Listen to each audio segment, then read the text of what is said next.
You guys always talk about your track testing. Who are the drivers that do this testing, and why should we trust them? It's a valid question. Well, I don't know. Why would they have to trust any of the people here? Like, I guess. What's your qualification for trusting I'd like anyone? to know what is it that you wouldn't trust. Yeah. But in this it's case, not just one person. Right. I drive cars at the track. Nate drives them. Our marketing staff, all of our engineering staff. So there's at least 10 or 15 staff here who have the opportunity to drive any of our cars at the track for various reasons. Sometimes it's just for fun. Sometimes it's to specifically test a product. But I would say, as far as trusting, when it matters, when trust matters, and again, I'm not sure. The problem is I have to trust them, right? Yeah. Like, I think they want some bona fides here. I have to trust them because if they don't do the testing correctly, then we're going to have a product that's going to have an issue. Right. And that could cause you a problem, but it's definitely going to be a problem for me. And I'll have that problem with however many customers. Yep. So the critical kind of testing that matters is typically done either by one of our engineering staff, which would include me. And we do have Gary, our COO, who's a professional race car driver. In fact, he just won two races this weekend. Rounds at Laguna Seca this weekend. Yeah, and is very, very accomplished.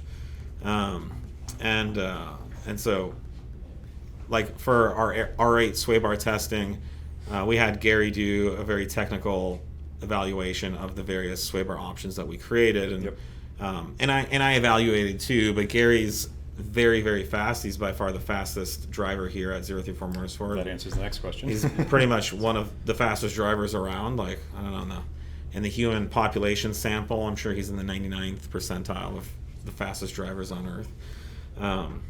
And yeah, so, but no, track testing is a part of it. I mean, when we're doing track testing, we're evaluating, does the product do what we're going to say it does?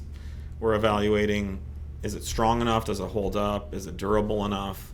And we're evaluating safety as well, and that's a big one for us. Yeah, and we're doing lots of data collection. The cars are always, if we're on track with any of our cars, we're collecting, we're logging everything. We're collecting as much data as we can. So it's also, we're not, and we're not going to go out and publish like track times that we're hitting in particular tracks. That's not the goal. It's, how does it perform? How is it?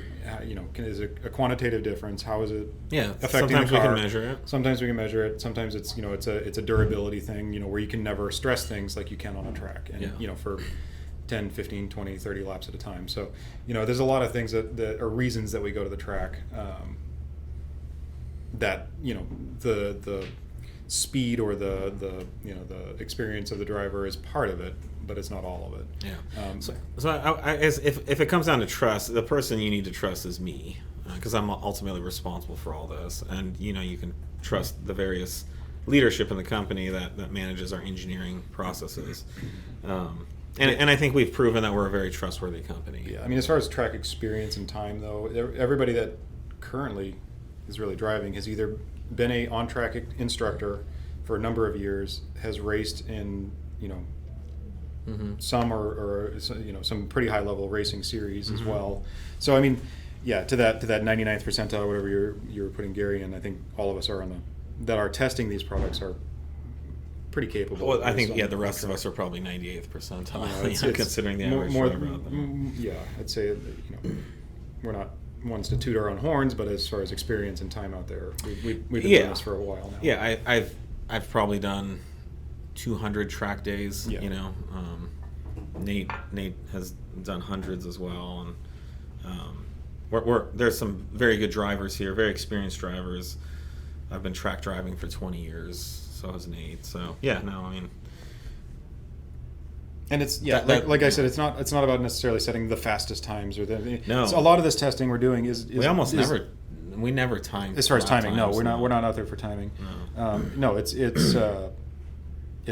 setup, vehicle dynamics, durability is one of the biggest things we're testing on track. Yeah.